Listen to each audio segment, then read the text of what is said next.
Bonjour Lumet. Bonjour Ludovic, Je vous remercie d'avoir accepté mon invitation. je vous en prie.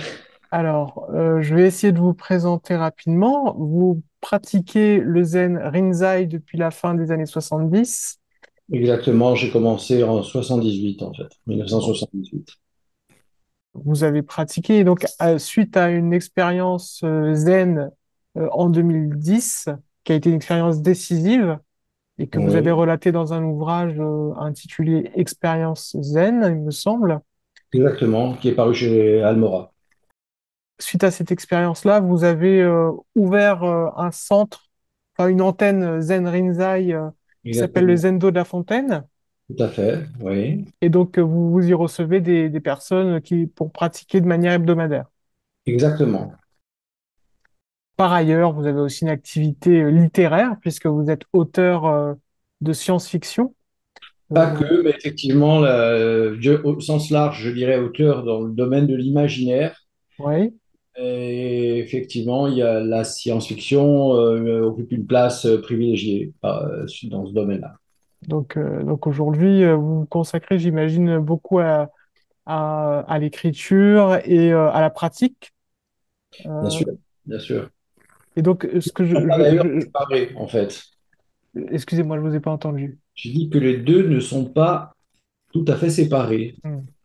Je veux dire que le zen imprègne mes récits en général. Il est difficile d'écrire sans être soi-même, et une part de moi-même étant totalement imprégnée de zen, quand je parle une grande part de zen, donc il est difficile d'écrire, même dans le domaine de l'imaginaire, sans que le zen soit présent. Voilà, c'est ce que je voulais préciser.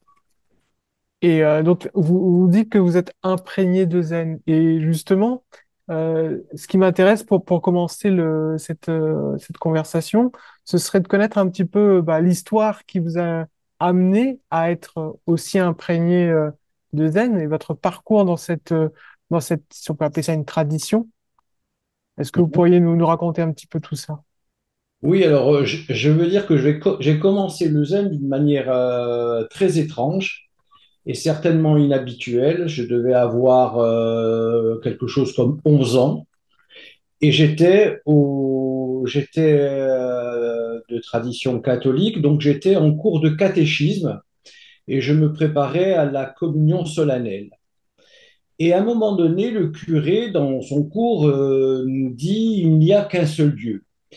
Et moi, quand j'ai entendu ça, je me souvenais que quand j'étais plus jeune encore, que mon père, qui a été matelot dans la marine nationale pendant la guerre, et donc qui avait tourné le monde, surtout il avait vécu dans plusieurs endroits du monde, m'avait dit, enfin avait dit, je ne sais plus quelle occasion, que les Chinois avaient un dieu qui s'appelait Bouddha. Bon, à cette époque, je n'avais pas l'autorité ni les moyens de le contredire, mais bon, ça c'était resté. Et quand j'ai entendu le curé me dire, enfin nous dire, pas nous, parce que nous étions plusieurs, qu'il n'y avait qu'un seul Dieu, j'ai levé le doigt et j'ai dit, attendez, il ne peut pas y avoir qu'un seul Dieu, puisque les Chinois en ont un autre qui s'appelle Bouddha. Et là, le curé, sans que je m'y attende, me flanque une gifle magistrale et magistral au point que j'étais complètement sonné. J'ai vu des étoiles, enfin, comme on peut l'imaginer quand on prend une gifle comme ça. Et suite à ça, et probablement pas à cause de ça, il m'a refusé la communion solennelle et j'ai quitté l'Église catholique de cette façon-là. Mais vous voyez, l'entrée dans le bouddhisme s'est faite d'une façon étrange. J'étais jeune, de manière totalement inattendue et peu orthodoxe, il faut dire.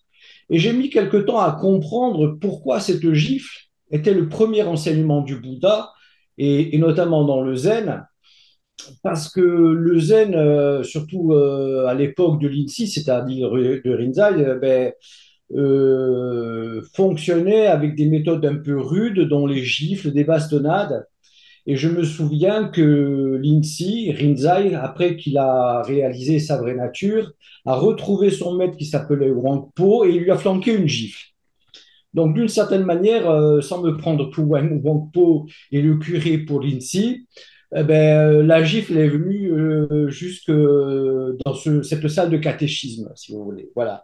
Donc, ça, c'est la petite. Comment j'ai démarré. Évidemment, je n'avais pas conscience que ça pouvait être un commencement, mais par la suite, eh ben, on peut comprendre que le sens de cette gifle, au fond, elle est liée à toute l'histoire qui a suivi. Et donc, quand j'avais 16-17 ans, j'étais musicien. Et à cette époque, on était attiré, bah, c'était dans les années 70, donc même un petit peu avant, par toute la spiritualité qui venait d'Orient. C'était l'époque du New Age et tout ça. Et je lisais beaucoup. Alors, le premier livre que j'ai lu, justement, c'était un copain qui m'avait passé, c'était les entretiens de Lindsay. Alors, j'avoue qu'à l'époque, je n'y avais rien pigé, mais alors absolument rien, au point que j'ai laissé tomber. Et puis ensuite, bon, je me suis accroché, j'ai fait des rencontres et j'ai lu beaucoup d'ouvrages de métaphysique, de René Guénon notamment, Julius Evola, bien d'autres, Coomaraswamy. Et donc, j'ai commencé à m'intéresser à la métaphysique. Et ensuite, enfin, assez rapidement, je me suis rendu compte que c'est ce que j'apprenais qui m'intéressait beaucoup. Ça restait assez superficiel et ça n'avait d'intérêt que dans les conversations de salon, enfin de salon, si on peut dire. Et donc, j'ai voulu pratiquer le Hatha Yoga. Donc, j'ai appris le Hatha Yoga. J'ai eu comme professeur un enseignant qui était connu, qui est toujours connu, qui s'appelle André Van Lisbeth. Il est décédé actuellement. Et donc, j'ai appris le yoga avec lui. Et parallèlement, ça c'était plus dans les 1977, j'ai appris l'existence d'un centre de bouddhisme tibétain en Bourgogne, à Toulon-sur-Arroux, ça s'appelait Kagyuling, qui s'appelle encore Hmm. Kagyuling d'ailleurs. Et là, j'ai rencontré des lamas et d'autres personnes. Et à ce moment-là, quand j'y suis allé, il y avait Kalu Rinpoche, le premier du nom. Et donc, j'ai pris refuge avec Kalu Rinpoche. Et très rapidement, je me suis inscrit. Alors, on a eu des enseignements chinés, Lactong, enfin, Mhm. etc., qui correspondent à Samatha et Vipassana. Et donc, je pratiquais le bouddhisme tibétain avec le hatha yoga. C'est un peu bizarre, mais enfin, j'arrivais à concilier les deux. Et ensuite, j'ai fait une retraite avec le lama qui, à l'époque, était probablement le supérieur de Kagyu qui s'appelle Lama Sherab, de mémoire, et qui était entouré de deux traductrices parce qu'il ne parlait pas français à l'époque. Je ne sais pas s'il parle français en ce moment, mais à l'époque, il ne parlait pas français. Et moi, enfin, et nous, parce que j'étais pas tout seul, ne parlions pas tibétain. Donc, il y avait deux traductrices. Et j'ai fait une retraite qui s'appelle POA, la traduction, enfin le sens, je dirais, ça s'appelait transfert de conscience utile au moment de la mort. C'est tout un programme. Hmm. Donc j'ai fait une retraite à Kagyuling et suite à la retraite, bon, qui s'était déroulée d'une manière un peu secrète, enfin, normalement on ne parle pas de ça, on avait donc un certain nombre de choses à faire chez soi, et notamment la récitation du mantra d'Amitabha. Et au terme des récitations, il y en avait un certain nombre, 10 000 de mémoire, je me servais d'un Oh. mala à l'époque pour les réciter. J'ai vécu une expérience qui m'a totalement bouleversé, mais c'était quelque chose que je n'avais jamais imaginé. C'était une jouissance extraordinaire du type d'un orgasme, mais sans limitation de durée, hein, vous voyez, bon, sans éjaculation, mais avec érection. Excusez-moi de tous ces détails, c'est un peu, mais voilà, pour les hommes, en tous les cas, c'est comme ça. Et donc, ça m'avait étonné. Et surtout, j'étais capable de la reproduire à l'envie. Alors, évidemment, c'était très intéressant, hein. Enfin, c'était intéressant de pouvoir la reproduire et en même temps, c'était très agréable. Et quand j'ai revu, suite à un stage d'enseignant de yoga, parce que j'ai quand même enseigné le hatha yoga, j'ai revu Van Lisbeth et je lui explique, je lui ai dit ce qui s'était passé. Et il m'a dit, parce que c'était un enseignant de yoga qui connaissait bien le tantri, mais il m'a Mhm. dit que j'avais ouvert un chakra. Ah, alors bon, ok. Il m'a dit, mais c'est fréquent chez certains, chez fréquent, chez les gens qui pratiquent assez régulièrement, et comme j'enseignais, je pratiquais assez régulièrement et même de façon intensive. Donc, c'était pas une expérience, je dirais, extraordinaire. Elle était dans la sensation, mais en dehors de ça, il n'y avait aucune dimension, comment dirais-je, ce qu'on appelle une dimension sapientiale, c'est-à-dire qu'il n'y avait pas de compréhension, de reconnaissance de sa vraie nature. C'était simplement jouissif. Hein. Et il y avait un autre problème associé à ça, c'est que bon, c'était des entrées en samadhi, c'est que j'étais marié à l'époque, j'avais un enfant, ça me coupait complètement de ma famille, des autres. Et très rapidement, je me suis rendu compte que ben, c'était soit je coupais les ponts avec ma famille, avec le reste du monde, et Mm. j'entrais dans un monastère, soit ben, j'arrêtais cette pratique et je renouvelais avec mon existence mondaine. C'est le choix que j'ai fait. Et c'est à ce moment-là, donc en 78, que j'ai appris l'existence d'un centre zen en Ardèche, à Aubenas, qui s'appelait à l'époque le centre du Taillé.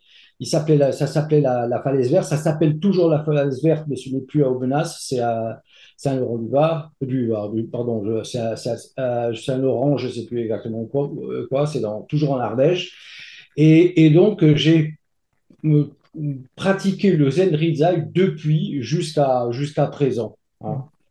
Mm. Donc, j'ai fait des séchines, je pratiquais Zazen tous les jours.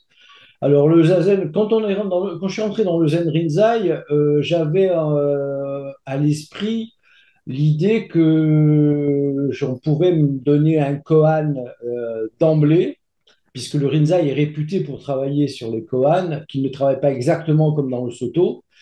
Mais quand je suis arrivé, Taiken Joji, à l'époque, qui était le supérieur, m'avait donné le Susokan, c'est-à-dire le compte cyclique des respirations pour, euh, pour forcer ma détermination d'une part et puis la concentration. En fait, c'est la pratique de Samatha Mm. qu'on retrouve un peu avec Anapanasati, sauf c'est appuyé sur des comptes cycliques, donc on compte de 1 à 10, etc. Et on renouvelle aussi souvent que nécessaire, ou autant que dure la séance de Zazen, donc indéfiniment. Donc j'étais un petit peu déçu de ne pas avoir eu un koan, mais d'un autre côté, je me suis rendu compte que un koan, ça n'aurait jamais marché. À cette époque-là, j'étais pas prêt. Et il y a beaucoup de gens qui ne sont pas prêts parce que la manière dont sont compris les koans en Occident, je le précise bien, et notamment même dans l'école Soto, autant que dans l'école Rinzai, ça reste une gymnastique intellectuelle. Alors même si ça se présente sous la forme d'une aporie, quelque chose d'un peu paradoxal, ce n'est pas ce qui est important quand on travaille les koans. On y reviendra, mais bon, voilà. Donc, j'ai pratiqué essentiellement le Susokan, mais j'ai pratiqué aussi souvent en séchine, et il restait en moi quand même une volonté d'aller à la recherche de ma vraie nature et bien évidemment de la trouver. Et cette volonté, elle se heurtait à un certain nombre de difficultés qui en elles-mêmes sont des formes de koan. Hein. Donc, et c'est cette recherche permanente qui était ancrée en moi, qui, je pense, a fini par me conduire lors d'une expérience de Roatsu à un véritable lâcher-prise. Mais quand je parle d'un lâcher-prise, ce n'est pas une manière de se détendre, parce que souvent on dit, bon, lâcher-prise, c'est-à-dire qu'un peu, bon, on se détend, on abandonne tout. Quand j'entends par lâcher-prise quelque chose qui est de l'ordre de l'arrachement, c'est-à-dire qu'on est vraiment, on s'accroche à plein de choses, un peu comme, je dirais, à une personne qui est à l'agonie et qui doit à un moment donné traverser cette agonie pour mourir vraiment. Donc, si le lâcher prise, c'est quand on meurt au fond. Hein, mais c'est une façon de parler, évidemment, on est encore vivant. Mais c'est comme ça qu'on arrive. au lâcher-prise dans le zen. Le zen, le véritable lâcher-prise n'est pas une manière d'être, comment dirais-je, de laisser les choses aller à leur guise. Hein, c'est s'accrocher avec un effort intense, euh, prolongé, qui se poursuit même quand on n'est pas conscient. Donc il y a une tension permanente. Alors il faut arriver à une tension juste, parce que vous savez, sinon c'est comme, je sais pas, c'est comme un arc qu'on tire. Si on tire trop fort sur la corde, l'arc risque de casser. Si on tire pas assez, la flèche ne part pas. Donc il faut une tension juste. Et donc cette tension juste, elle se trouve à un moment donné euh, pour que la recherche se poursuive, y compris quand on n'est pas conscient d'être en recherche. Hein. Voilà. L'image qui est souvent, enfin souvent, l'image que j'aime utiliser pour ça, c'est un peu comme quelqu'un qui est amoureux et qui ne peut pas penser tout le temps à sa bien-aimée ou son bien-aimé, et qui donc à un moment donné est affairé pardon, à des tâches diverses, peut même dormir. Il ne pense pas forcément à sa bien-aimée, mais elle est ou il est toujours là, Mhm. en fond. Donc, le, le- alors, cette manière de rechercher intensément, avec un effort qu'il faut ajuster à force de pratiquer, on appelle ça douter dans le zen. Mhm. Alors, voilà, c'est important. Et quand on travaille sur des koans, notamment dans le Rinzai, il faut trois choses qu'on appelle les trois piliers du Zen. Il faut d'abord une foi inébranlable en sa nature de Bouddha. Il faut une détermination, parce que si on sent détermination pour trouver cette nature de Bouddha. Et ensuite le doute.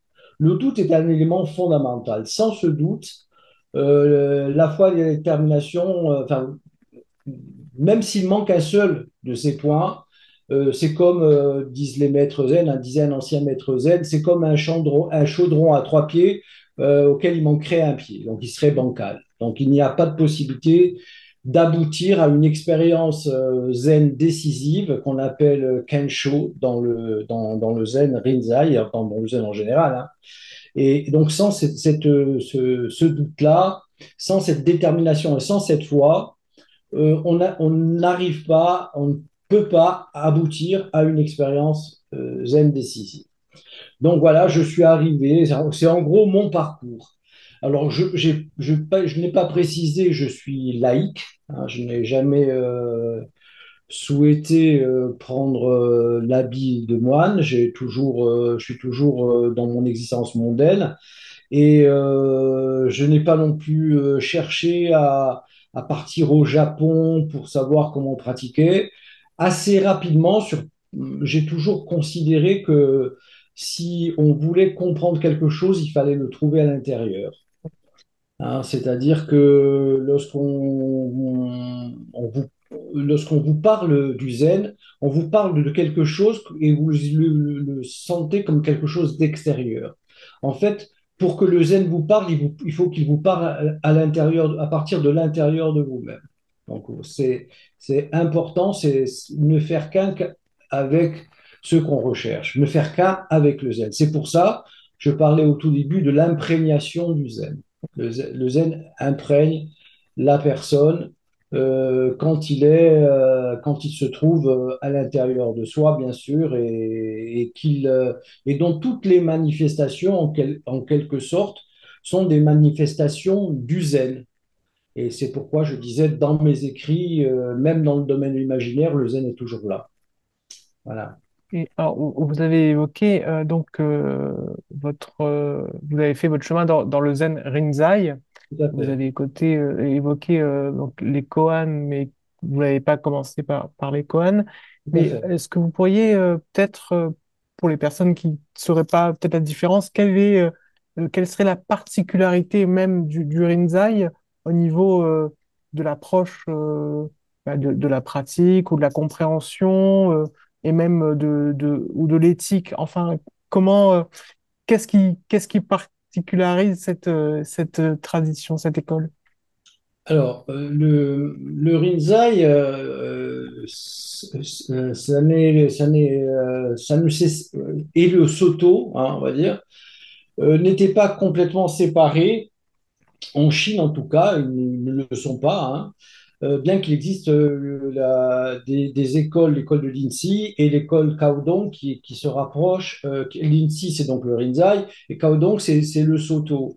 Il n'y avait pas de séparation, c'est-à-dire globalement, le zen, il fonctionnait à peu près de la même façon. Le sixième, il démarre depuis alors, le zen tel qu'on se pratique maintenant, il démarre depuis le sixième patriarche qu'on a appelé Huineng, et donc qui a donné naissance à toutes les écoles, et donc le zen, le Soto et le Rinzai. Et à cette époque, il n'y avait pas de séparation. Et par la suite, pour des raisons assez difficiles à comprendre, enfin, les adeptes ont considéré les adeptes du Chan, ça s'appelle le Chan en Chine, euh, il était très important, il est très, très réputé, mais les bouddhistes chinois reprochaient au Chan de privilégier l'expérience Chan, hein, l'expérience au sutra. Et donc au sutra du Mahayana, parce que le bouddhisme en Chine à cette époque, était le Mahayana qui était privilégié. Et donc, vers le 9e siècle, ou même un peu avant, même assez rapidement, même tout de suite après Huineng, les adeptes ont désiré que les adeptes du Chan, que pour donner une authenticité à leur pratique, donc être intégrés au Mahayana. Et donc, depuis le zen, du moins le zen monastique, est mahayaniste, alors qu'avant, il était plutôt non-sutrique. Non-sutrique. Donc, il n'était pas rattaché à des sutras. C'était l'expérience qui primait. Et donc, à partir après Huineng, c'était donc vers le 7e siècle jusqu'à peu près au 9e siècle, la pratique s'est développée sur la base du Mahayana, donc de l'enseignement du Mahayana, des sutras, et les maîtres zen se sont rendus compte, mais là après c'était à partir du 10e ou 11e siècle, qu'il y avait une dérive. Il y avait une dérive, c'est-à-dire qu'il y avait certains moines qui pratiquaient essentiellement le zazen, c'est-à-dire le dhyana, hein, Mhm. d'autres qui s'intéressaient aux règles du Vinaya et donc à l'éthique, etc., donc qui étaient s'intéressaient donc à l'éthique, et d'autres, au contraire, à la littérature, à l'analyse, à l'étude des sutras. Donc, l'étude des sutras faisait partie de la discipline de Prajna. Le Vinaya, tout ce qui était la morale, la moralité, etc., l'éthique, c'était Sila. Et d'autres pratiquaient essentiellement le dhyana, mais un peu pour arriver dans un état de quiétude, un état de samadhi. Donc les moines se sont rendus compte qu'à une certaine époque, au moins à partir du XIe siècle, il y avait une perte, il y avait une dérive du zen, et donc, ils ont introduit des choses qui existaient déjà, mais qui n'étaient pas travaillées de la même façon, qui n'étaient pas travaillées, hein, ils ont introduit le koan dans la pratique de dhyana pour, en quelque sorte, introduire de la prajna dans le dhyana. Et ainsi, on retrouvait l'idée du premier patriarche, du premier jusqu'au sixième, je dirais le caractère subitiste du zen. Parce que le zen je dirais, se distingue des autres écoles bouddhistes par son caractère subitiste. Le caractère subitiste s'exprime par ce qu'on appelle le jeu simultané de la triple discipline, c'est-à-dire où dhyana, prajna et sila sont indifférenciés. Donc, à partir du XIe siècle, ils ont introduit les koans, et je dirais, et c'était vrai aussi bien pour pour l'école de l'INSI, même avant l'INSI, hein, donc, puisqu'il y avait Nongaku, donc, etc., que dans l'école Kaodong, qui est devenue ensuite l'école zen au Japon. Donc ensuite, jusque, on va dire, avec, jusqu'au XVIIe siècle, parce qu'entre-temps, il y a eu des moines japonais qui se sont rendus en Chine pour recevoir l'enseignement. Mhm. Et donc, notamment Dogen au XIIIe siècle, qui est parti en Chine. Donc, Dogen qui sera le premier patriarche de l'école Soto. Et donc, lui, il avait rencontré un maître de l'école Kaodong, donc qui s'appelait Myojo. Donc, il a eu son Kensho avec Myojo. Et puis, il y avait un autre, le Rinzai, c'est-à-dire qui était parti. Mais le personnage le plus célèbre, c'était plutôt Dogen. Donc Dogen, lui, enseignait à partir de sa propre expérience, hein. Et il avait écrit aussi un certain nombre de textes, dont le Shobogenzo, qui est probablement le plus important. Je ne suis pas du Soto, donc il y a beaucoup de gens de Soto qui, bon, chez qui ça va, bon, enfin, vont pas forcément être d'accord. Et donc il y avait aussi l'école Rinzai qui est rattachée au Rinzai, qui elle fonctionnait toujours avec la méthode des koans. Et dans l'école Soto, les koans étaient pratiqués de la même façon que dans le Rinzai. Et donc, ça s'est passé de la même façon pour le Soto comme pour le Rinzai jusqu'à peu près, on va dire, au XVIIIe siècle, hein, où il y a eu, autant dans le Rinzai que dans le Soto, deux réformateurs. Alors, pour le Rinzai, le réformateur, c'est Aquin, et lui, donc, a instauré le protocole des Koans parce que c'était plus tout à fait. Il y avait une étude des Koans, mais lui, il a introduit des Koans par ordre de difficulté. Donc, il y a tout un protocole. Et dans l'école, dans le Soto, il y avait un maître, dont je n'ai oublié le nom, je crois que c'est Maison, qui a réintroduit le Shobogenzo dans l'étude. Parce que les deux écoles pratiquaient de la même manière, mais parce que, d'après ce que j'ai compris, alors je ne sais pas si c'est vrai, mais j'ai entendu que quelqu'un le disait.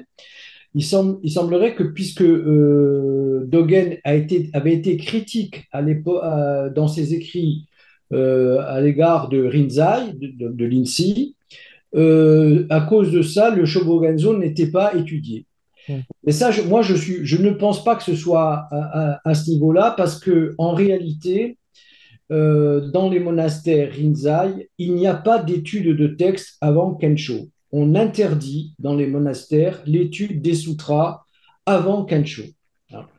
Et donc, c'était normal que tous les pratiquants des koans et qui pratiquaient comme il faut les pratiquer, donc n'étudiaient pas les sutras, ou alors très peu, hein. Et ça, c'est quand ça a été introduit, avec les textes qui allaient avec, ça a été introduit à ce moment-là, dans l'école Soto, on a travaillé les écrits de Dogen, dans lesquels il y avait énormément de commentaires de Kohan, et les Kohan ont été travaillés dans le Soto, mais d'après les commentaires de Dogen. Donc, c'est une manière de les comprendre, je dirais, à partir de leur expression verbale, hein, alors que dans le Rinzai, on ne pratique pas les Kohan de cette manière-là. On pratique dans ce qu'on appelle l'investigation du Watu. Alors, il faut que je vous dise ce que c'est que le Watu. C'est un mot qui est chinois qui signifie être un mot tête. Watu, ça veut dire mot tête. Donc, Mhm. c'est quelque chose qui vient avant le mot. Et quand le mot est prononcé, ça devient un Huawei, c'est-à-dire un mot que. Alors, un exemple simple, un des koans les plus célèbres, c'est le fameux Mou de Joshu. C'est un moine qui demande à Joshu, qui est son maître, le chien a-t-il la nature de Bouddha? Voilà. Et Joshu répond Mou. hein. C'est un mou. Mou, c'est un mot dont la signification varie de rien, à vacuité, néant, etc. Hmm. Donc, le moine considère que c'est une négation stricte, et donc que Joshu contredit le Sutra du Nirvana, qui dit que tous les êtres ont la nature du Bouddha, et donc les chiens aussi. Et les maîtres zen demandent en général pourquoi Joshu a répondu mou et donc qui est compris comme un nom, hein, un nom catégorique. Et donc, Mhm. on essaie d'extrapoler pourquoi il a répondu non, et donc on essaie de comprendre, alors que c'est pas logique. Et donc, on va donner des explications qui se valent plus ou moins. Mais on travaille surtout sur le mou tel qu'il est dit. Dès l'instant où le mou est dit, c'est un Huawei. Donc, on travaille sur le Huawei. Mais dans le Rinzai, on ne va pas travailler sur le mou tel qu'il est dit, sur sa signification verbale, c'est Mhm. oui, non, etc. On va aller investiguer le Watu avant qu'il soit dit. Donc, pour comprendre la véritable signification du mot, il faut en quelque sorte devenir Joshu et répondre au moine. Donc il faut que le mot prenne naissance dans le cœur même de l'homme, indifférencié de Joshu. Vous comprenez? Donc c'est une manière différente de travailler les koans. Et donc je dirais que la distinction qui se fait entre le Rinzai et le Soto repose sur la manière de travailler les koans. Et aussi le fait que pour le Rinzai, il y a une pratique avant ce qu'on appelle Kensho. Kensho étant, voulant dire voir dans sa vraie nature, qui est le Mhm. premier pas de l'éveil. Donc il y a une pratique avant Kensho, donc qui est la pratique des koans ainsi que je l'ai indiqué. Alors là, cette recherche cette investigation du Watu qu'on appelle douter, dont je vous avais donné l'explication tout à l'heure, c'est une manière d'introduire de manière un peu pour chercher à fouiller le samatha. C'est en fait la concentration sur un objet unique. Le Mhm. koan est travaillé sous la forme de samatha. Et donc, à chaque fois que l'élève se rend en sanzen, c'est-à-dire en entretien particulier avec son maître, il va il va donner son mou. Généralement, il va le recracher comme si c'était un vrai mou. Et évidemment, ça marche pas toujours comme ça. Mais bon, il va jusqu'à ce que le mou tel il va le dire au maître. Tant que ça reste quelque chose qui est pas encore tout à fait celui de Joshu, il sera remballé. Mais au moment où il va trouver sa vraie nature, où il va la voir, à ce moment-là, le mot qu'il dira sera le mot de Joshu. Mhm. Et le maître va reconnaître. Et là, il y aura Kensho. Et parce qu'on peut donner des explications intellectuelles correctes au Kohan, mais il n'y aura pas forcément Kensho. Donc il y a pour le Rinzai une pratique avant Kensho, puis une pratique après Kensho qui devient de fait une pratique éclairée. Et Mhm. la pratique après Kensho, donc c'est l'équivalent de la pratique Soto, qui est une pratique éclairée, enfin qui est dite pratique éclairée. Mais la scission habituelle qui se fait entre le Soto et le Rinzai, c'est que le Soto, enfin, les pratiquants du Soto, bien qu'ils reconnaissent le Kensho ou le Satori, qui est un mot synonyme, considèrent qu'il n'est pas nécessaire d'avoir Kensho ou Satori pour pratiquer de manière juste, ce qui n'est pas l'avis d'un pratiquant Rinzai. Pour un pratiquant Rinzai, il faut Kensho pour que véritablement il y ait Zazen. Zazen, la signification de Zazen, alors Za, c'est la syllabe qui veut dire assis, Et zen, ça veut dire la contemplation de la nature immuable de l'esprit. Mais ça, d'après le sixième patriarche, dont je rappelle qu'il est à l'origine du Soto et du Rinzai, et donc c'est Huineng qui est vécu à peu près vers le septième siècle, hein. Et donc, d'après lui, ça, c'était pas nécessairement formellement le fait de s'asseoir sur un zafou.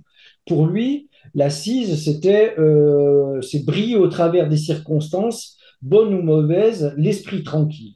C'est tout. C'est briller au travers des circonstances, bonnes ou mauvaises. Ça, c'est être assis. Donc, mais ça, on comprend bien qu'on peut briller à travers en étant marchant, en faisant n'importe quoi. Voilà. Donc, il y a la différence entre le Soto, le Rinzai et réside ici. Alors, je ne sais pas si. C'est très complet, c'est très clair. Et j'ai une question sur un point qui est quand même, ce qui me semble important, c'est sur le Kensho. Parce que vous avez évoqué le fait que c'est quelque part le maître qui va dire si le disciple a finalement est parvenu quelque part au Kensho. Alors, Pas est-ce nécessairement. que, Pas pas nécessairement. nécessairement, d'accord. Pas nécessairement. Le maître, en fait, quand il y a Kensho, il y a la vue dans sa vraie nature. euh, le, le pratiquant est Joshu, ou est le maître. Donc c'est un peu, c'est quelque chose qui n'est plus nécessaire. C'est la reconnaissance de sa vraie nature. Et le maître, il n'y a plus de différence entre le maître et l'élève. C'est le maître. Alors, je vais être peut-être un peu compliqué à comprendre. Kensho, c'est le Dharmakaya. Je ne sais pas si ça vous dit quelque chose. C'est la nature de Bouddha, Dharmakaya, qui se reconnaît lui-même, ou la nature de Bouddha qui se réalise elle-même. Mais dans la relation de maître à disciple, c'est aussi le Sambhogakaya. Vous savez, dans le Sambhogakaya, c'est quand le Bouddha, représenté par le maître, se présente au bodhisattva. Donc, c'est quand il y a la relation entre le maître et le disciple. Et donc, ça, c'est, je dirais, la reconnaissance par le maître, c'est dans le Sambhogakaya qu'elle se fait. Et donc, je dirais que officiellement, il n'est pas nécessaire et en réalité, je ne crois que jamais le maître il dit ah c'est bien vous avez eu Kensho. Il dira peut-être non, vous n'y êtes pas, mais quand vous l'avez, c'est superflu de le dire. Ça n'a rien. C'est comme maintenant, nous parlons français. C'est comme vous dites, mais vous savez que vous parlez français? Vous voyez, c'est ça. Donc, ça devient superflu. Et donc, il y a la relation du maître au disciple en Sanzen, elle se fait dans le Sambhogakaya. Voilà, c'est à ce moment-là. Mais s'il n'y a pas Kensho, eh bien, ça reste une relation du maître qui, lui, est le représentant du Bouddha, mais cette fois dans le Nirmanakaya, et lui, il est l'être ordinaire, puisque je dirais, le pratiquant n'est pas encore parvenu à l'état de Bouddha. Hein. Il est potentiellement un Bouddha, mais il est un être ordinaire qui n'a pas reconnu sa vraie nature. Et alors, vous avez évoqué autre chose sur le Kensho, c'est que c'est comme une première étape de l'éveil. Oui, c'est Euh, considéré comme la première étape parce que Kensho, c'est la première expérience. Ce n'est pas à proprement parler une expérience parce que ce n'est pas en dépendance d'une pratique. Hein. La pratique est nécessaire, au moins jusqu'à l'entrée en samadhi, mais Kensho n'est pas lié à la qualité ou à l'intensité de cette pratique. Alors évidemment, comme dans l'histoire, il y a peu de personnes qui ont eu Kensho sans pratiquer, on peut dire, bon, ben, il faut pratiquer. Mais il faut bien comprendre que c'est pas nécessairement lié. Alors, je vais vous donner un exemple concret. Si vous avez au-dessus de votre tête un ciel très nuageux, très obscur, comme il fait jour, vous allez dire, ben, il y a le nuage, mais je peux pas voir il y a des nuages, donc je peux pas voir le soleil. Et pour que je puisse voir le soleil, qu'il y ait du vent pour balayer les nuages. Et la pratique consiste souvent à balayer, à ce qu'on appelle nettoyer le miroir. Mais je veux dire, le miroir pouvait balayer, bon, à un moment donné, peut-être que il y a quelque chose qui va se manifester pendant ça m'a dit, quand tout va être clair, il y a le soleil qui va briller. Mais le soleil, qu'il y ait des nuages ou pas, ça ne dépend pas de la brillance du soleil, la reconnaissance ne dépend pas du fait de nettoyer ou non le ciel. Le ciel est nuageux ou non nuageux, le soleil ne dépend pas, le fait qu'il fasse jour ne dépend pas de la présence de nuages ou l'absence de nuages. Ça dépend de la présence du soleil. Et quand vous pratiquez, quand on pratique effectivement pour nettoyer le miroir, hein, mais au moment où ça arrive, il n'y a pas de signe avant-coureur. Il n'y a pas de progression. C'est véritablement une cassure avec tout ce qui précède, un hiatus. Et donc, on en arrive à avoir cette vue. Et à partir de là, Kensho, c'est une vue, mais absolument juste. Enfin, c'est à la fois une expérience visionnaire, hein, et c'est-à-dire qu'on voit sa vraie nature, mais aussi une expérience sapientiale, c'est-à-dire qu'on la reconnaît. Parce que quand on est en samadhi, on a une expérience visionnaire, on peut voir, mais il n'y a pas d'expérience sapientiale, on ne la reconnaît pas, hein. On peut voir clairement quelque chose sans le reconnaître. Et si on ne le reconnaît pas, on ne peut pas lui donner de nom, on peut pas le nommer. Il n'y a rien qui puisse le nommer, même s'il est sans nom, mais on ne peut rien en dire. Alors que normalement, Kensho, c'est à la fois une expérience visionnaire et sapientiale, c'est-à-dire que au cœur même de l'expérience va surgir une compréhension, une pensée et une parole juste, hein, et je rappelle qui est la manifestation du dharma du Bouddha, qui peut être une seule pensée. C'est pour ça la première, dans la triple discipline, je dirais qui est la quatrième noble vérité, Prajna est la première des trois disciplines, et Prajna comprend la compréhension, la pensée et la parole, juste. Donc tout ça doit s'exprimer au cœur même de l'expérience dans dhyana, qui se fait au moment du dhyana. Mhm. D'accord? Et c'est pour ça que dhyana et prajna, pour le zen, sont une seule et même chose, hein. C'est pour ça qu'il n'y a pas de séparation. En fait, le zen euh, a connu des dérives au 9e siècle jusqu'au 11e parce qu'il y avait cette séparation entre le dhyana qui menait au samadhi, donc à une certaine tranquillité, à une forme de béatitude, Mhm. à un sentiment de grâce, et prajna était étudié avec des textes où on essayait de comprendre qu'est-ce qu'a voulu dire tel ou tel sutra dans les trucs. Là, la compréhension, la pensée et la parole arrivent au cœur même d'expérience à partir du samadhi. Alors, le samadhi est un passage obligé. Il n'y a pas de kensho sans samadhi. Mhm. Il peut y avoir du samadhi sans kensho. Donc, c'est la Et, sapientiale qui fait la différence.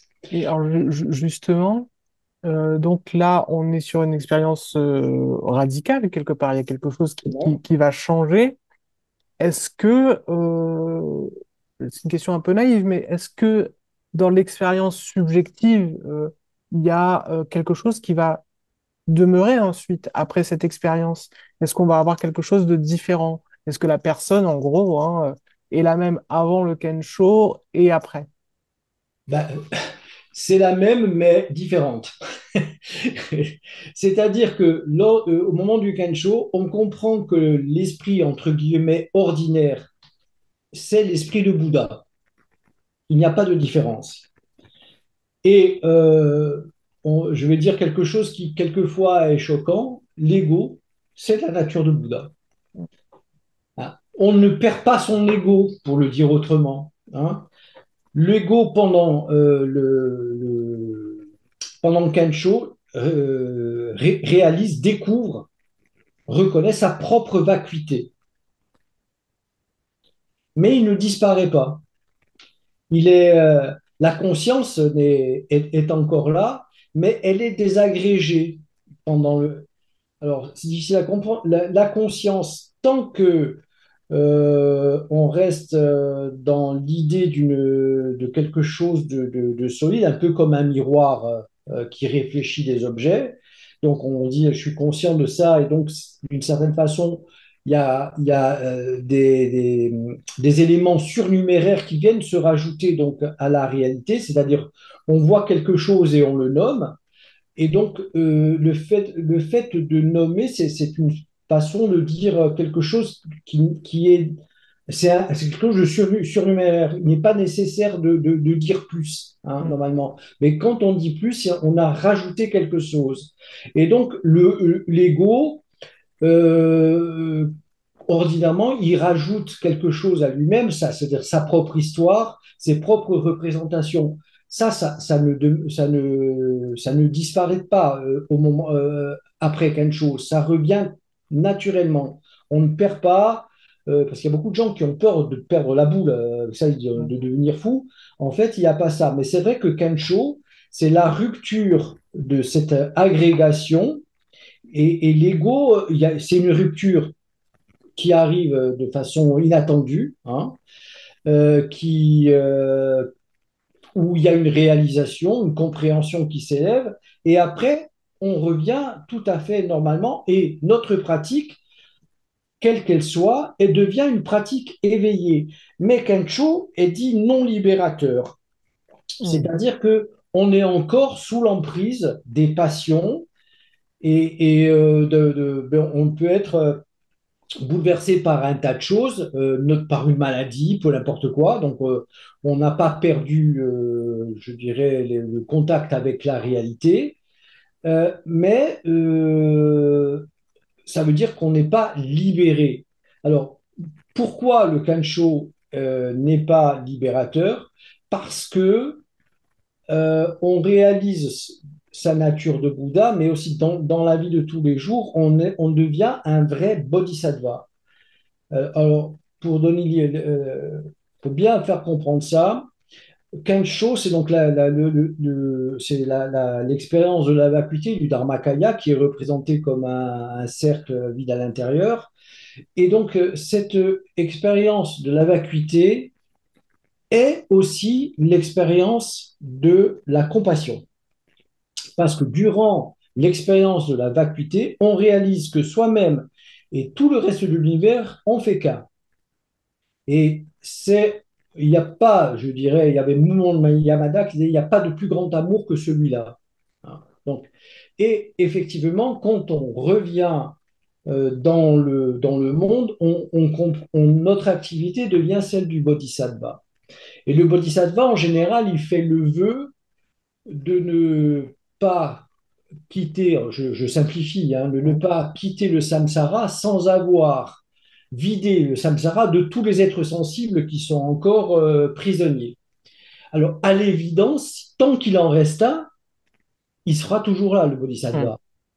Et en fait, le bodhisattva, ce sera toujours le dernier à quitter samsara. Donc, pourquoi Kensho n'est pas libérateur? Parce que le bodhisattva sera le dernier à quitter le samsara. C'est dans ce sens-là qu'on dit qu'il n'est pas libérateur. C'est pas parce que c'est une expérience, un premier degré, et qu'il faut mûrir, qu'il faut avancer pour être totalement libéré. Non, il n'est pas libérateur à cause de ça. Mm. Donc, et on considère plutôt le Satori qui est l'exacte expérience que celle de Kancho, c'est la même expérience. On considère en revanche le Satori comme étant libérateur parce que le Satori, c'est le Kancho plus la pratique éveillée. Hein. Si je vais écrire l'équation, je mettrais Satori égale Kancho plus pratique. Donc, Kensho plus pratique, c'est quoi? C'est Kensho, c'est zen, c'est l'éveil, c'est le zen, c'est plus pratique, c'est l'assise, Mhm. c'est-à-dire être traversé. Donc, le zazen, c'est Kensho plus pratique. Et le Et zazen, c'est satori. C'est pour ça que dans le Soto, on dit zazen, c'est déjà satori et qu'il n'y a pas besoin de faire autre chose, puisque c'est déjà satori. oui, C'est donc il n'y a pas finalement il n'y a pas l'imaginaire d'un point dans le futur où on va être totalement libéré. non. Il n'y a D'accord. pas de libération. En fait, soyons clairs, il n'y a pas de libération du samsara. Le fait ce qui ne veut pas dire que on est tous que c'est fini. Il y a pas de sortie possible. En fait, à ce niveau-là, le samsara, le nirvana sont les deux faces d'une même pièce. Hein. Finalement, le nirvana ou ce qui est Kensho, en fait, ce qui est vu par le Kensho, n'a pas de cause, est acausal. Mhm. Mais l'ignorance aussi, qui est le premier lien de la coproduction conditionnée, elle aussi est sans cause. Vous ne pouvez pas enlever l'ignorance par des moyens du samsara, parce que c'est pas possible. Elle est sans cause. On peut agir sur des choses qui ont des causes, mais on ne peut pas agir sur quelque chose qui est sans cause. Donc, il faut qu'il y ait une transmutation de l'ignorance en sapience. Et cette transmutation, elle a lieu pendant Kensho. J'ai une question de vocabulaire parce que vous avez évoqué le terme vacuité qui Mhm, est utilisé dans plusieurs écoles bouddhistes et qui peut être mal compris. Enfin, ça peut évoquer plusieurs choses et il peut y avoir plusieurs, selon les écoles, plusieurs mhm. niveaux de compréhension, on va dire. Dans ce que vous exprimez, qu'est-ce que ça renferme, cette vacuité? Alors, dans le bouddhisme, la vacuité, c'est lié à l'interdépendance des phénomènes en général. Enfin, la définition de la vacuité, ça veut dire que rien n'existe par soi-même, tout est interdépendant. Mais là, on parle de phénomènes, d'accord? Lors de Kensho, il s'agit, l'expérience de la vacuité, ça ne consiste pas à réaliser que tous les phénomènes sont interdépendants. Mhm. Ça, c'est parler de la vacuité. C'est arrivé à être, c'est arrivé avant que les phénomènes prennent naissance. Hein. C'est quand les phénomènes ne sont pas nés. Si vous voulez, dans le samsara, euh, la plupart des phénomènes sont construits à partir d'agrégats, mais aussi prennent des formes en fonction. Il y a le karma qui, vient qui interagit, enfin qui a non seulement oui, il y a interconnexion causale entre les événements qui fait que le samsara va se structurer en réalité objective. Mais ça reste du phénoménal. Hein. C'est, on ne peut pas, on ne peut pas dissoudre le samsara en remontant toutes les causes pour finalement le supprimer. On peut imaginer que le samsara, c'est une sorte d'un grand filet qui est sphérique, qui entoure une sphère. Et si il peut pas chaque nœud alors de maille du filet, c'est un phénomène particulier qui est lié à d'autres phénomènes. Mais dans cette sphère, euh, chaque point est au centre. Hein, puisque à partir de n'importe sur une sphère, à partir de n'importe quel point, vous pouvez tracer des cercles concentriques, vous arrivez toujours c'est vrai pour tous les points.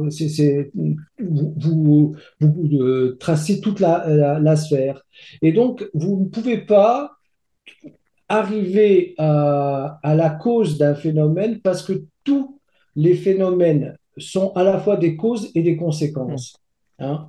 Et il y a plusieurs manières d'aboutir à quelque chose. Donc, on ne peut pas, la réalité objective, et donc, la vacuité, c'est reconnaître qu'il y a une interconnexion, mais on ne peut pas supprimer cette interconnexion en vidant le samsara, en vidant les phénomènes d'eux-mêmes. C'est la vacuité. Alors, comment expliquer? Dans le Mahayana, il y a donc deux écoles du Mahayana. Il y a le Madhyamaka Rangtong, Mm. qui est le Madhyamaka qui est rattaché à l'école de Nagarjuna, hein. Et puis le Madhyamaka Shantung.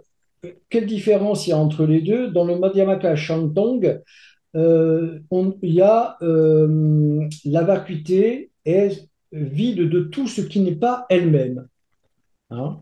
C'est-à-dire que et alors que dans le Madhyamaka Rangtong, la vacuité est vide d'elle-même.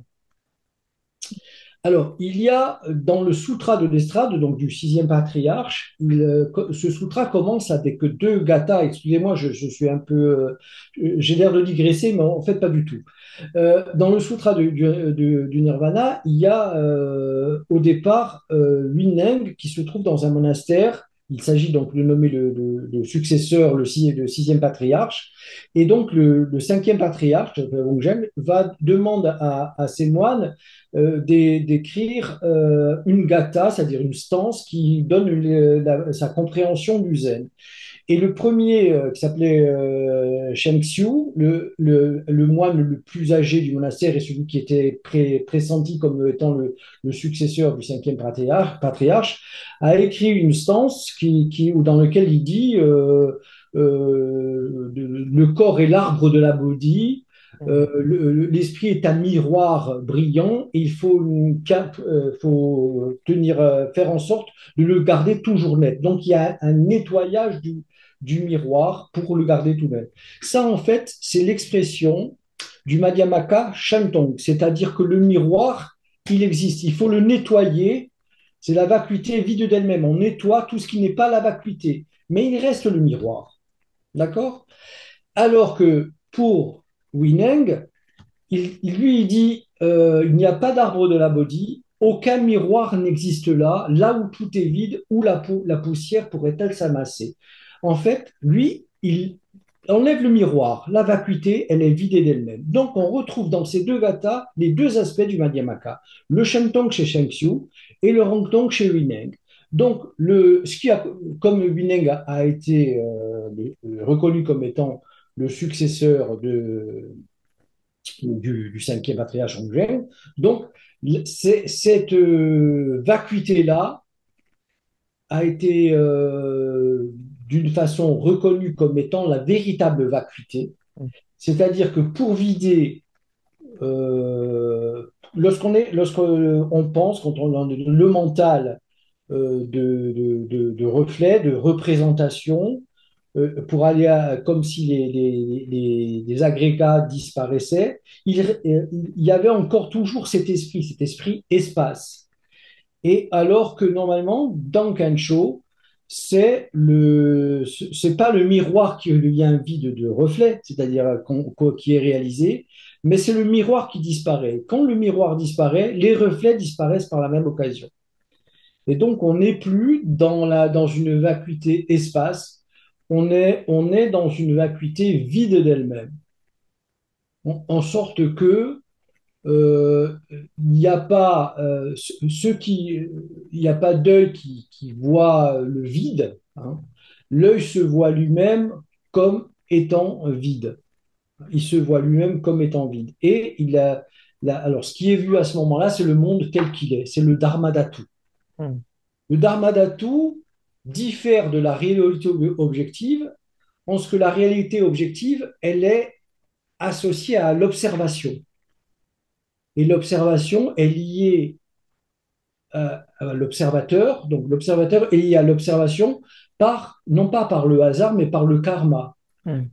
Quand on reconnaît quelqu'un, on va lui donner, quand on va lui donner un nom, quand on va lui donner, on va mettre ce qu'on appelle des facteurs formateurs. On va on va construire son ego à partir de sa naissance, mais personne ne se souvient de sa naissance. avant même, ou en tous les cas, bon, en général, on ne se souvient pas de sa naissance. Du moins, on ne se souvient pas des deux premières gamètes, parce qu'elles commencent où la naissance? Hein? On ne Bonne se souvient question. pas. On ne peut même pas savoir à ce moment-là si il y a un garçon qui va naître ou une fille. C'est un peu comme dans la boîte de Schrödinger, quand le chat, on ne sait pas s'il est vivant ou mort. Hein. Donc, c'est à partir du moment où l'observateur ouvre la boîte qu'on sait que si qu'il est vivant ou mort.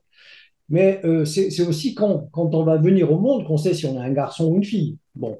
Mais même en naissant, on ne le sait pas. On le devient. Il y a, je ne sais plus quel philosophe, je crois, je sais plus, Simone de Beauvoir peut-être, qui a dit qu'on ne naît pas femme, on le devient, mais peut-être qu'on est, c'est pareil pour les hommes. Et en fait, on s'approprie une réalité qui n'est pas forcément la réalité.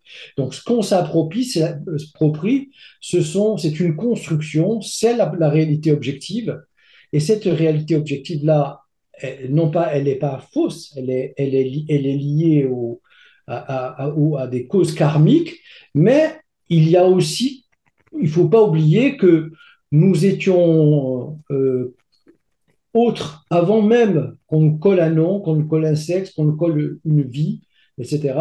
Et on disparaîtra de la même façon, c'est-à-dire qu'on ne connaîtra pas notre mort comme on ne connaîtra pas notre naissance, au moment où, alors, notre naissance, pour le dire autrement, et notre mort ne sont jamais les nôtres, ce sont toujours celles des autres. Hein, c'est les autres qui nous voient naître, c'est les autres qui nous enregistrent à la mairie, et puis après, avec la conscience et tout ça, bon, on nous donne un nom, etc. On va rentrer, et puis après, on va disparaître, tout ça va disparaître. Mais qu'est-ce qui va rester là au fond? En fait, on est presque, pour ainsi dire, deux fois. On est au monde euh, parce qu'on apparaît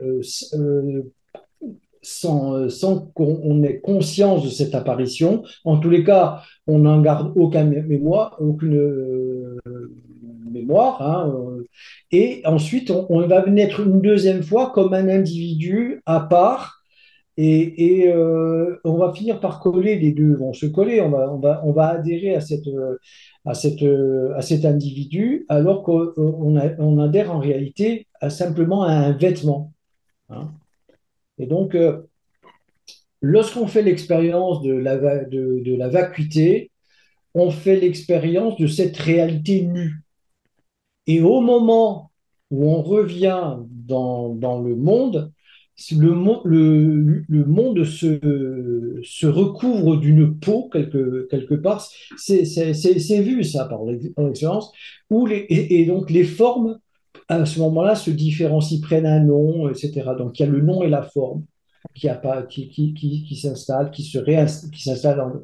Mais en réalité, ce sont des vêtements.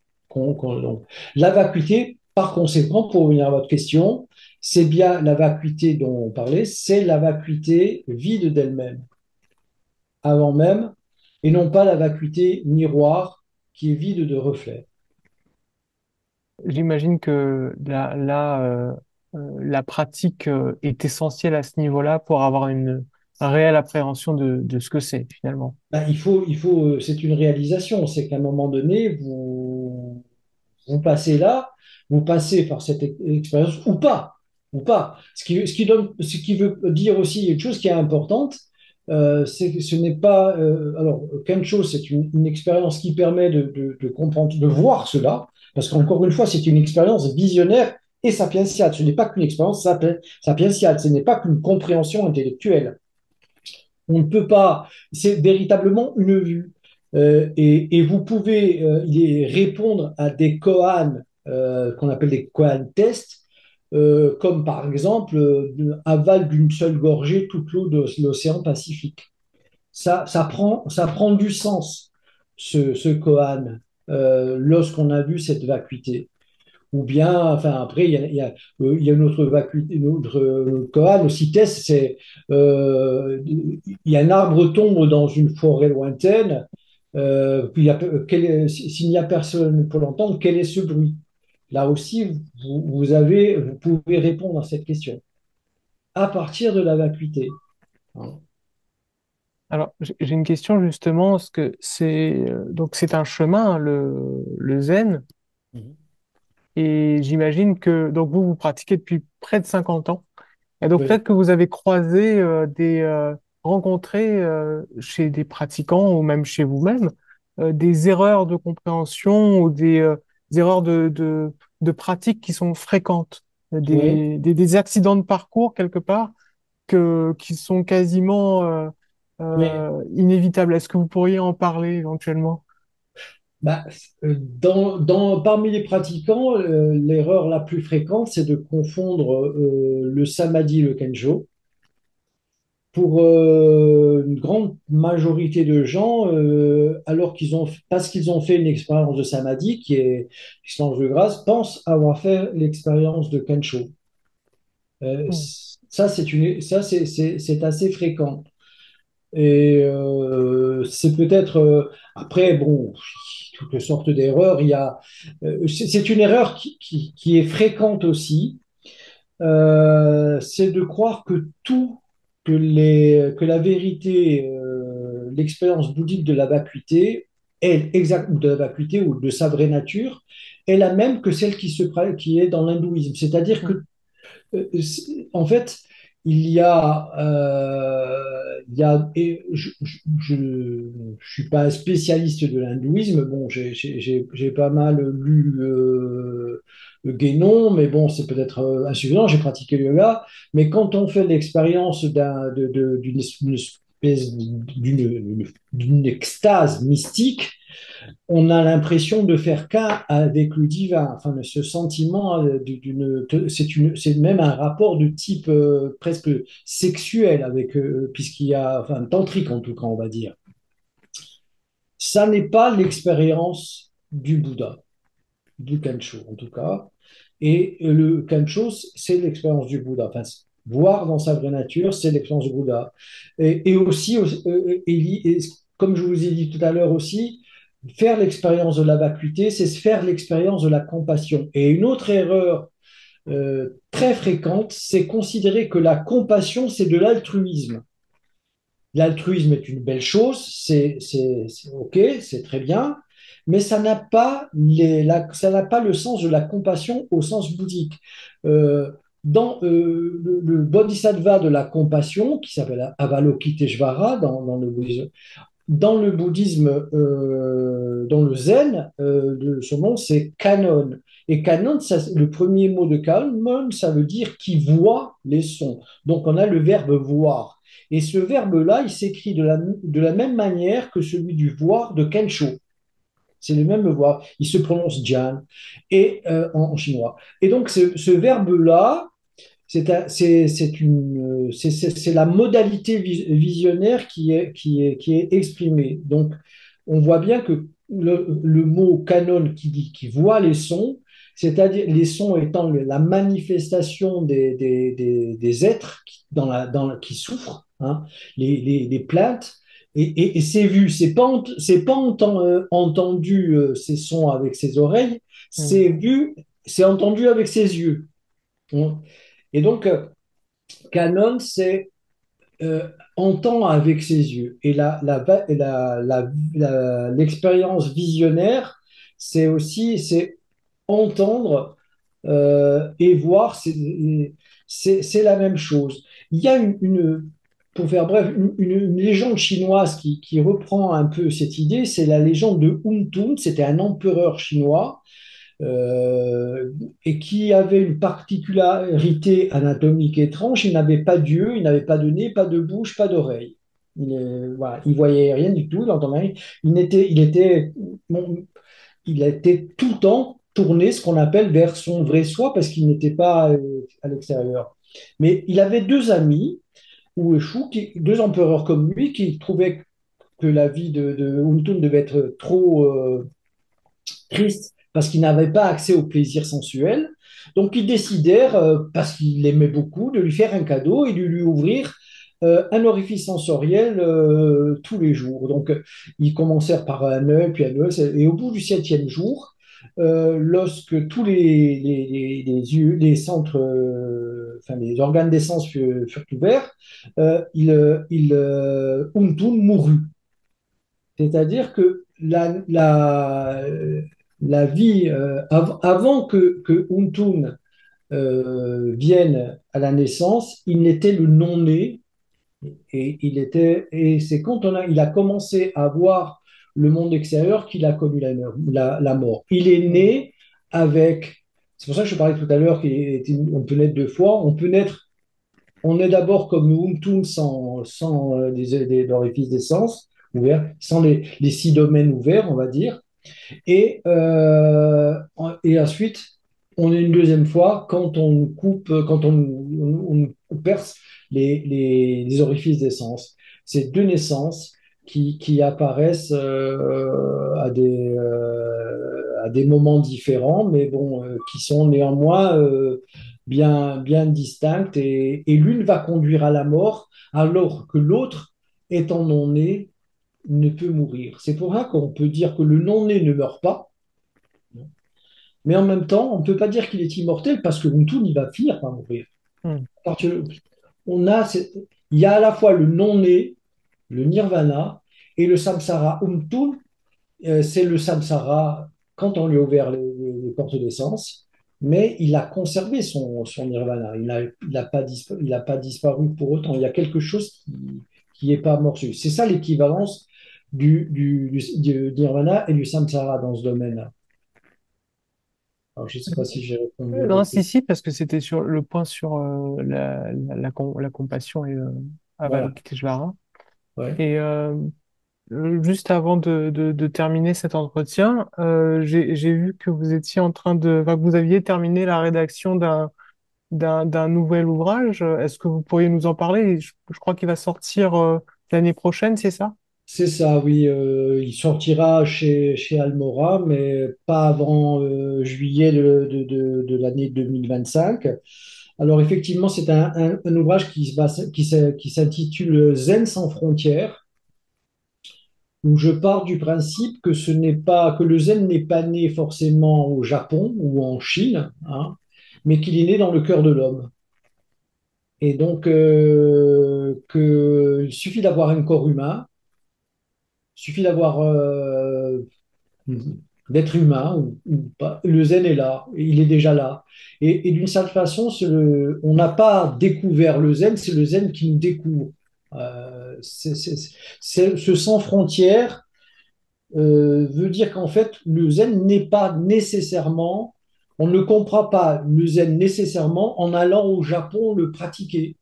Euh, pour autant, il est important de conserver les premiers mots qui se sont appliqués au zen et au bouddhisme en général.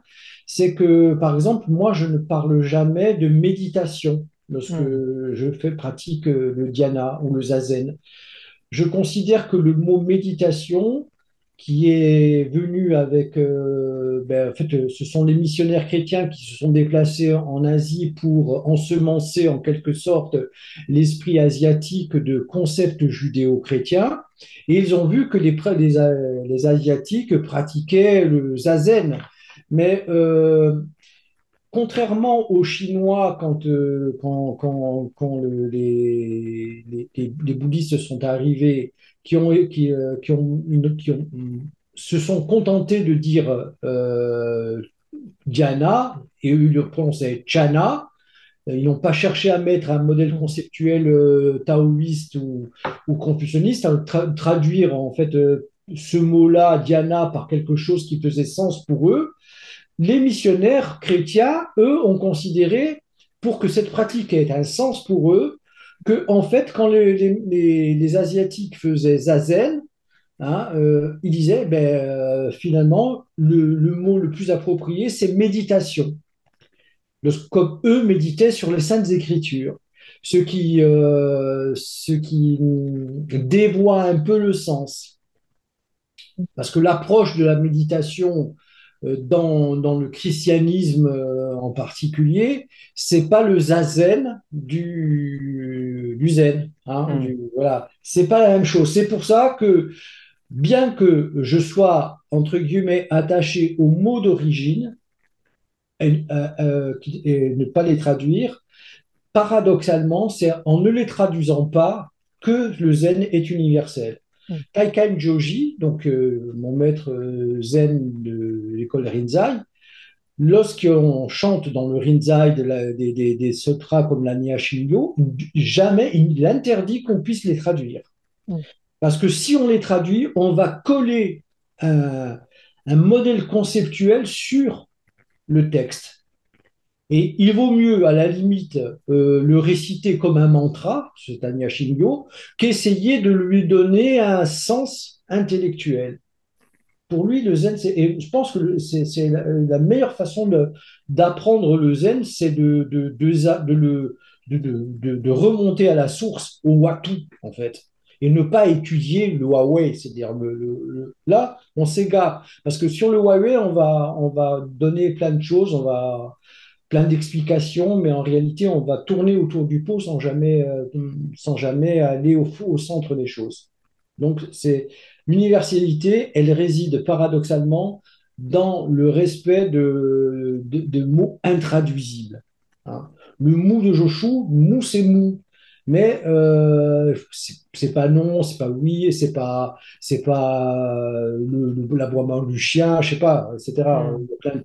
Ou le beuglement d'une vache. Donc c'est vraiment le mot de Joshu. Le mot est universel à condition d'aller au Watu, à sa racine profonde. Bah, écoutez, ça Le fait zen est beaucoup là-dessus. il y a beaucoup de choses à décortiquer dans ce que vous avez dit. Et en réalité, j'ai aussi l'impression que il y a simplement à pratiquer. Et donc, Pratique euh, assez compliquée, oui. qu'est-ce que vous conseilleriez à quelqu'un qui souhaiterait commencer, qui serait intéressé par à cette voie? Est-ce que vous auriez un ouvrage ou un centre à recommander pour les personnes qui souhaiteraient simplement pratiquer sans trop se perdre non plus dans les concepts éventuellement? Moi, je pense qu'il faut aller faut aller au plus près, c'est-à-dire que s'il y a un centre à proximité, il faut s'y rendre. Hein. Bon, après, s'il n'y a rien, alors actuellement, il y a des outils sur Internet où il y a des gens qui enseignent par Zoom ou par WhatsApp ou je sais pas quoi. Hein. Donc ça, c'est possible aussi. Après, ça dépend de la qualité de la recherche, de la qualité aussi de l'enseignant.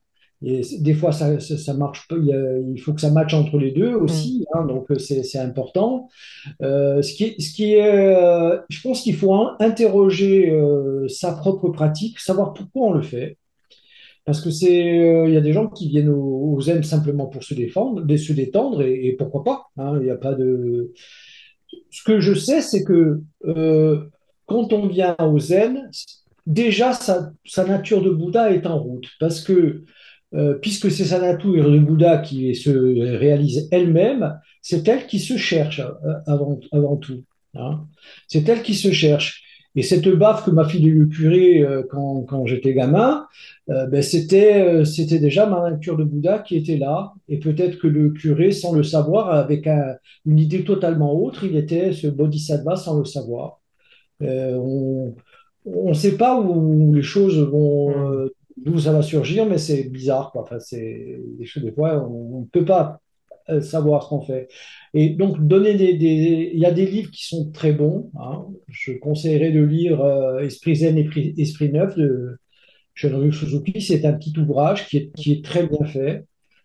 Il vaut mieux lire des gens il vaut mieux lire des pratiquants que des docteurs de philosophie indienne ou asiatique, etc. Il faut des gens qui ont les mains dans le cambouis, en quelque sorte, qui sont déjà. Et je pense que, bon, alors, bon, il faut savoir que la littérature, ça ne peut être qu'un début. Hmm. À un moment donné, il faut lâcher les livres. Ça, on n'a pas le choix. Parce que je donnais un exemple, bon, qui vaut ce qu'il vaut. C'est un livre, c'est comme si vous aviez perdu les clés pour rentrer chez vous. Il fait nuit et que les seuls endroits où vous allez chercher vos clés, c'est sous un lampadaire parce que c'est là où il y a la lumière. Hmm. Hein. Donc, alors que vous avez très bien pu les perdre ailleurs. Donc, c'est un peu ça. Les livres, c'est ça. C'est de la lumière. C'est un lampadaire qui est allumé quelque part sur le chemin. Très bien. Pendant ce temps-là, on peut voir certaines choses. Mais c'est pas là que se trouvent forcément les clés de la maison qu'on a perdues. Eh ben, écoutez, je vous remercie vraiment pour tout ça, pour ces conseils et puis ces réponses très complètes. Et je vous C'est moi qui vous remercie souhaite une d'avoir très bonne écouté. journée. Et puis, je vais essayer de mettre la vidéo en ligne normalement ce dimanche. Si tout se D'accord. passe bien, bon, on verra, c'est toujours un peu acrobatique.